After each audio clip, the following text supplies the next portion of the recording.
What do you want to be when you grow up, Olivia? An astronaut. I want to be a fashion designer. A basketball player. I want to be an actor. A doctor. A teacher. A chef. An artist. What do you want to be when you grow up? A mermaid. Do you know what a computer programmer is? Yeah, no. No.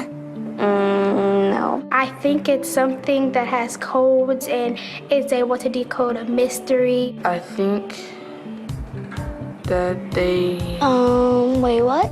Computer programmer? No. Nowadays, just about everything requires some form of programming. So, what is it? Programming is basically explaining to a computer what you want it to do for you.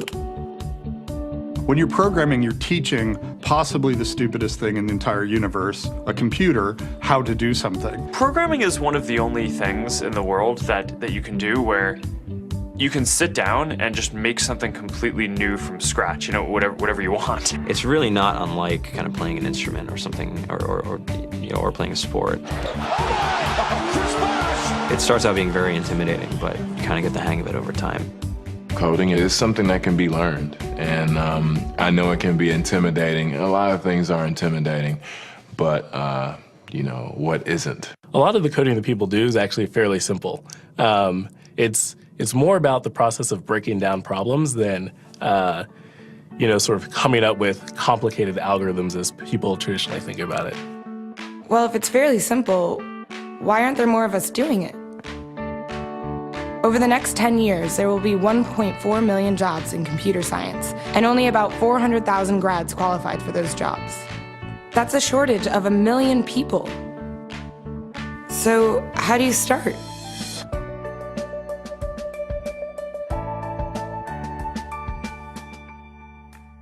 I was obsessed with maps when I was a kid, and cities specifically. So I taught myself how to program. I had a very clear goal of what I wanted to do, which is to see a map of the city on my screen and play with it. Put things on the map, move things around the map. See what was happening in the city, how it worked, how it lived, how it breathed. The best early thing was actually using software to decide when the classes in my school would meet, and that put me in a position to decide which girls were in my class. The first program I wrote asked things like, what's your favorite color? Or how old are you? I first learned how to make a green circle and a red square appear on the screen. The first time I actually had something come up and say, hello world, and I made a computer do that. It was just astonishing. When I finally learned a little bit of programming, that blank wall resolved into a bunch of doors, and you open them, and finally you start to open enough doors that the light comes in. And to me, a finished program is like a structure filled with light. All the corners are illuminated. You understand the structure of it. It's a really serene feeling to have completed that.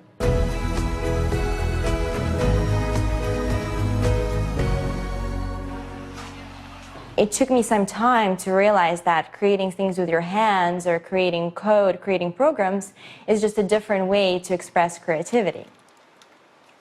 I think right now there's a big emergence of the culture of making. People who make their own scarves and hats, people who write their own apps. Now it's just limited by your imagination and sort of what kinds of ideas what kind of understanding can you build into the computer so that it can do these things that were previously impossible.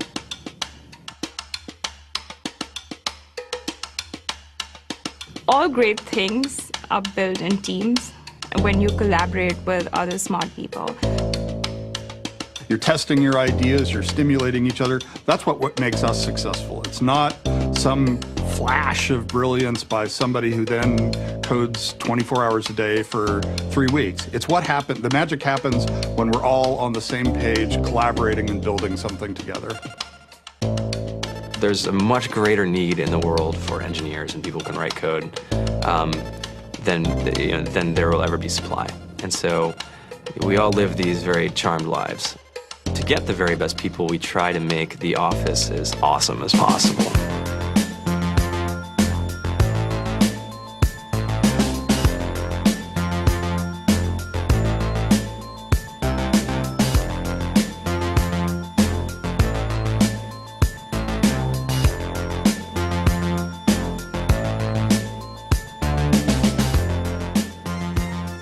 We have a fantastic chef, Free food, breakfast, lunch, and dinner.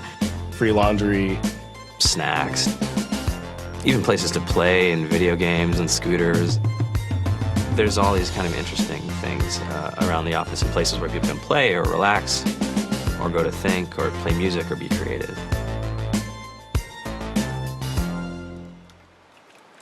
I went on the Bureau of Labor Statistics for the United States, and there's about a third of the pie that's all the things you would expect. It's, they're working in the government, they're working in typical technology jobs. But then, like, the rest of the pie, and it was the majority of the pie, just split down into these little teeny slices of every industry imaginable. And what it is, computers are everywhere. You want to work in agriculture? Do you want to work in entertainment? Do you want to work in manufacturing? It's just all over.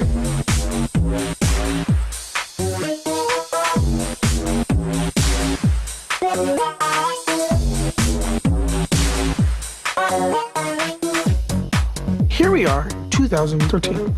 We all depend on technology to communicate, to bank, information, and none of us know how to read and write code. So you guys, what else? Who else has an idea of what we can change with our programming? What else can we do? Tiffany?